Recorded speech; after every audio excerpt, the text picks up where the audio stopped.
What are the biggest questions Penn State has to answer? I'm going to pose those to Zach Seyko, if not... Let me start that over.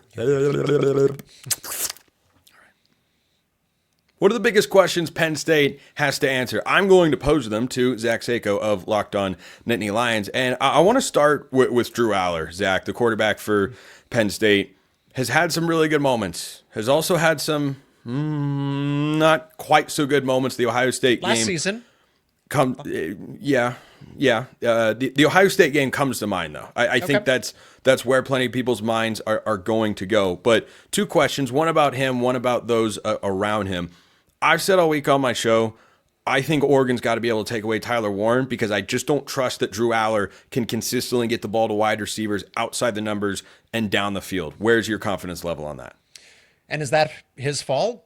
Is that I think it's all encompassing here with the wide receivers not doing enough to get open, because Drew Allar keeps Penn State in football games. Drew Allar has never cost Penn State a football game, even dating back to 2023.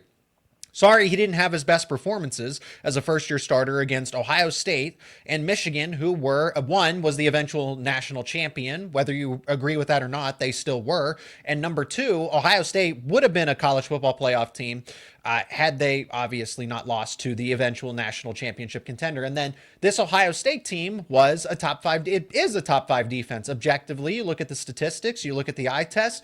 So Drew Allar not having his best games against elite teams is not surprising here. Is he perfect? No. But is it his fault? Also no. So Drew Allar isn't going to force a football into double coverage, into blanket coverage, because then that's how you swing momentum back into the other team's hands. That's how you have costly turnovers that ruin the game for you. So I will always side with Drew Allar's decision making, and that's kind of a key. That's like an unsung key for Penn State in this game, is the fact that Oregon doesn't really force a lot of turnovers, particularly interceptions. Well, Drew doesn't turn the ball over frequently either. Outside of USC, USC is an outlier. He has 3 interceptions on the box score. 2 of them were actually consequential. One was a Hail Mary at the end of regulation. But Drew Allar does not routinely throw an interception. So it is the wide receivers, if they can get open, he will have no issues finding them. That wide receiving core is kind of a second question I've inserted into this whole conversation here, because I think it's a big part of going against this Oregon team. They have been exceptional defending the pass. Now, to your point, they don't force an outrageous number of interceptions. They've had a few this year, but they have been really good holding opposing quarterbacks. Will Howard's the only one to go for over 250. The only 2 quarterbacks outside Will Howard to go over 200 were Damon Williams of Washington. He went for 201, I think it was. Garbage time. Yeah, and some of that was in that area. That's a good point that even I had forgot about. See, this is why we bring on Zach. And the second one was Billy Edwards Jr. Against, that's Maryland's quarterback. More garbage time? Not quite as much, but he went for 205. So it has just been it's been a struggle for these teams, and I think the Oregon going up against this Oregon secondary and the pass rush as well, which I'll get to in a moment. But the wide receivers outside of Tyler Warren, what have the Nittany Lions been able to get from those guys this year?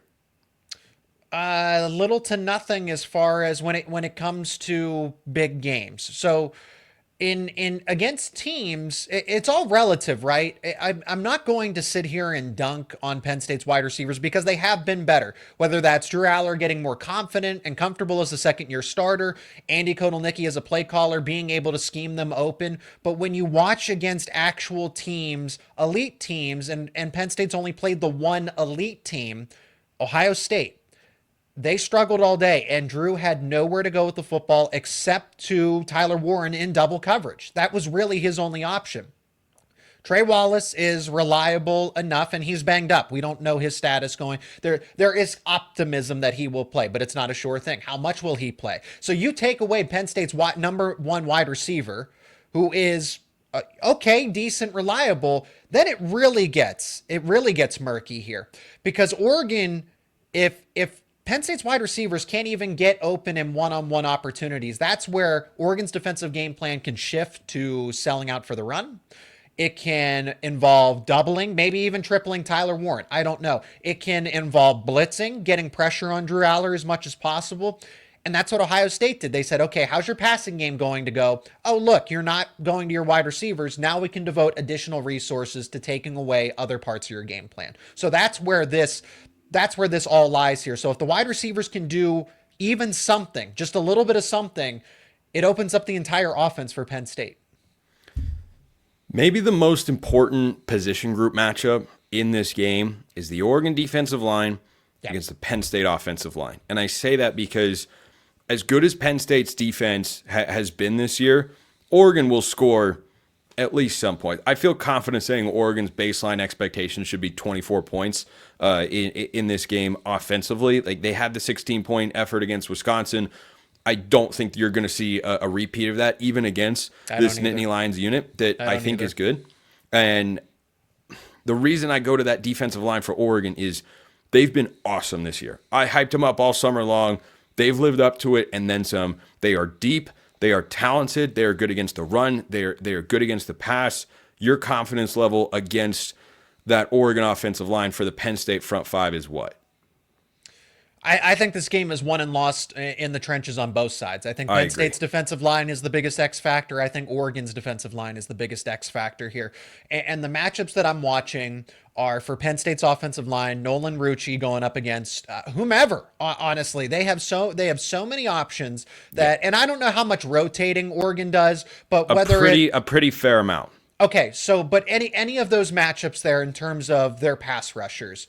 Uiagalelei, Burch, Tuioti, if they decide to run stunts and have one of the defensive tackles go outside, like a Derek Harmon or something like that, it's that right side of the offensive line on the right edge that is going to be an issue for Penn State and could be a liability. And then how does Penn State counteract that? Do you move Drew Allar to his non-dominant throwing side? Do you move him away from his throwing side to the left? Do you leave Tyler Warren in to chip? Do you leave Nicholas Singleton in to chip? All those things cost you something. They cost you something else. So Tyler Warren now is away from his route, your best offensive player, and Penn State's not going to opt to do that. They will probably leave a linebacker in or slide the pocket away, run some bubble screens to try to offset that. Nolan Rucci is just, he's not bad, but he's going up against some elite competition. And then I flip that over, and you can attest to this, and I'm sure we'll talk about it more in the final segment. If there's any weakness, because Oregon doesn't have a lot of them, so maybe I've described it as a lesser strength, a weaker strength, if you will. The interior of Oregon's offensive line. In the games that were most consequential, Ohio State, for example, the offensive line across the board didn't have a great game, but it was really the particularly at the guard spots. I don't know about that one. Okay. They didn't allow a sack in that game, and Jordan James, I believe, was just over 5 yards a carry. Okay. I'm looking at PFF. PFF has Okay, let's circle back to this one in the third segment, because I wanted to close with a thought on what you just brought up. The right side of the offensive line, that's typically where Matayo Uiagalelei has been running, who in the eyes of the Big Ten coaches is not a first-team all-conference selection despite leading the conference in sacks this year, which, you know what, you guys make whatever decisions you like out there. Yeah. Dan Lanning is just going to turn that into some sicko motivation for Matayo, and maybe he'll have a 3-sack performance in this game. But I think that chess match is fascinating because I agree, you do not. Even if you have a good offensive tackle, you can't leave him on an island with Matayo Uiagalelei with how he's playing right now all day long. He will feast. He can stop the run. He can rush to contain a quarterback. He can rush to get after the quarterback. He is ridiculously strong while also being fast and explosive. He'll be a top 10 pick, I think, in the 2026 NFL draft.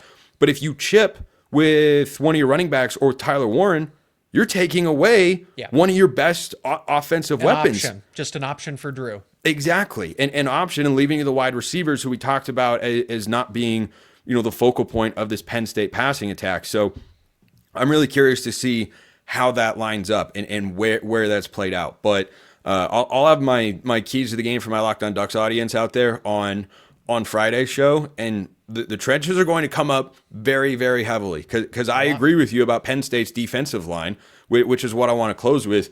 Abdul Carter, top 10 pick, absolute stud. How do you feel about the rest of the defensive line? Because this is an Oregon front five that's currently one of the 3 finalists for the Joe Moore Award.